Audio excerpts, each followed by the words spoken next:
பருத்திக்கு உரிய விலை வழங்காததை கண்டித்து அதிமுக சார்பில் திருவாரூர் மாவட்ட செயலாளர் ரா காமராஜர் தலைமையில் கண்டன போராட்டம் நடைபெற்றது. திருவாரூர் புதிய ரயில் நிலையம் முன்பு திருவாரூர் மாவட்ட அதிமுக சார்பில் மாவட்ட செயலாளர் ரா காமராஜர் எம்எல்ஏ தலைமையில் விவசாயிகள் விளைவித்த பருத்தி பயிருக்கு திருவாரூர் ஒழுங்குமுறை விற்பனை கூடத்தில் உரிய விலை வழங்காததை கண்டித்தும், பருத்திக்கு உடனடியாக உரிய விலை வழங்கிடக் கோரியும், உரிய விலை கிடைக்க வழிவகை செய்யாத திமுக அரசை கண்டித்தும் கோஷங்கள் எழுப்பி ஆர்ப்பாட்டம் நடத்தினர். மேலும் திருபுவனத்தில் விசாரணைக்கு அழைத்து சென்ற இளைஞர் அஜித்குமார் காவல்துறையினர் அடித்துக் கொல்லப்பட்டதற்கு நீதி கேட்டும் அரசு பதில் சொல்ல வேண்டும் என ஆர்ப்பாட்டத்தில் பேசினர். தொடர்ந்து செய்தியாளரிடம் முன்னாள் அமைச்சர் ரா காமராஜர் எம்எல்ஏ தெரிவித்ததாவது: பருத்தி விவசாயிகள் மிகப்பெரிய கவலைக்கு ஆளாகி இருக்கிறார்கள். 2 நாட்கள் தொடர்ந்து திருவாரூர் விவசாயிகள் சாலை மறியல் செய்திருக்கிறார்கள். கடந்த ஆண்டு 80 ரூபாய்க்கு ஏலம் போன பருத்தி இந்த ஆண்டு குறைந்தபட்சம் 43, அதிகபட்சம் 52 ரூபாய்க்கு ஏலம் போய் உள்ளது. அதற்கு காரணம் இடைத்தரகர்கள்.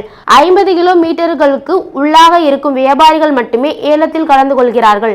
கோயம்புத்தூர், திருப்பூர் போன்ற பஞ்சசாலைகளில் பகுதியில் இருந்து எப்பொழுதும் கலந்து கொள்கின்ற விவசாயிகள் ஏலத்தில் கலந்து கொள்ளாமல் தடுக்கப்படுகிறார்கள்.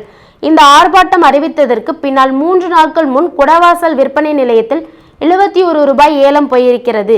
இன்றைக்கு திருவாரூரில் ஏலம் நடைபெறுகிறது. அதில் ஆபிராம் என்ற IAS அதிகாரி கலந்து கொண்டார். விவசாயிகளை பாதுகாக்கும் தலைவர் எடப்பாடி ஆர்ப்பாட்டத்தை அறிவித்த பின்னர் விவசாயிகளுக்கு விடிவு பிறந்தது. மேட்டூர் அணை நிரம்பிவிட்டது என அரசு தம்பட்டை அடித்துக் கொண்டது. ஆனால் கடைமேடு பகுதி வரை தண்ணீர் வரவில்லை. முத்துப்பேட்டைக்கும் திருத்துறைப்பூண்டைக்கும் இன்னும் தண்ணீர் போகவில்லை. இதையும் நாங்கள் கேட்டதற்கு பின் தான் அரசு நடவடிக்கை எடுக்கும். மின் கட்டண உயர்வு வீட்டுக்கெல்லாம் இல்லை என மின்சாரத்துறை அமைச்சர் சொல்லிக் கொண்டிருந்தார். இருந்த பொழுதிலும் மின் கட்டண உயர்வு 3 மடங்கு விலை உயர்ந்துள்ளது. இந்த ஆட்சியில் சட்ட ஒழுங்கு இல்லை, சாதாரண மக்களுக்கு பாதுகாப்பு இல்லை. நேற்றுக்கு முதல் தினம் அஜித்குமார் என்பவர் 6 காவல்துறையினால் தாக்கப்பட்டு உயிரிழந்தார். 6 பேர் கைது செய்யப்பட்டுள்ளதாக தகவல் கேள்விப்பட்டேன். சாதாரண மக்கள் பாதுகாப்பு இல்லாமல் தவித்துக் கொண்டுள்ளனர்.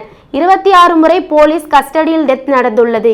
இதற்கெல்லாம் மாற்று அதிமுக மீண்டும் ஆட்சிக்கு வருவதுதான். தேமுதிக கட்சி பிரேமலதா கூட்டாட்சியில் தமிழகத்தில் சிறந்தது என தெரிவித்துள்ளார் என்ற கேள்விக்கு ஆளுக்கு ஒரு கருத்து சொல்வார்கள். அனைத்திந்திய அண்ணா திராவிட முன்னேற்ற கழக தலைமையில் எடப்பாடியார் தலைமையில் அதிமுக ஆட்சி அமைய என பொதுச் செயலாளர் எடப்பாடி தெளிவாக தெரிவித்துவிட்டார் என கூறினார்.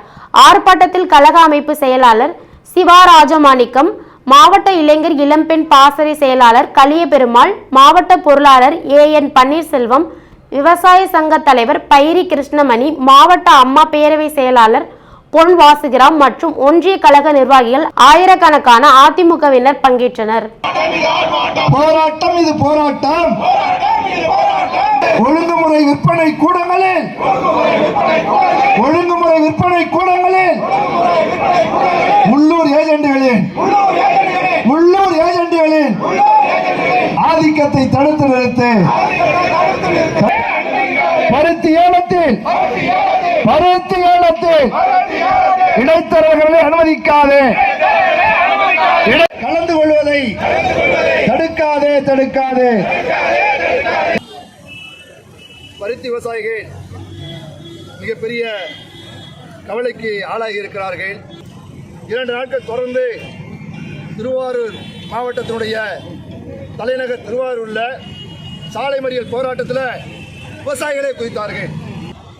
கடந்த ஆண்டு 80 ரூபாய்க்கு ஏலம் போன பருத்தி இந்த ஆண்டு குறைந்தபட்சம் 43 ரூபாய்க்கும் அதிகபட்சம் 52 ரூபாய்க்கும் தான் ஏலம் போய் கொண்டிருக்கிறது. அதுக்கு காரணம் இடைத்தரகர்கள். 50 கிலோமீட்டருக்கு உள்ளாக இருக்கிற வியாபாரிகள் மட்டும் இந்த ஏலத்தில் கலந்து கொள்கிறார்கள். கோயம்புத்தூர், ஈரோடு போன்ற பஞ்சாலைகள் இருக்கிற பகுதியிலிருந்து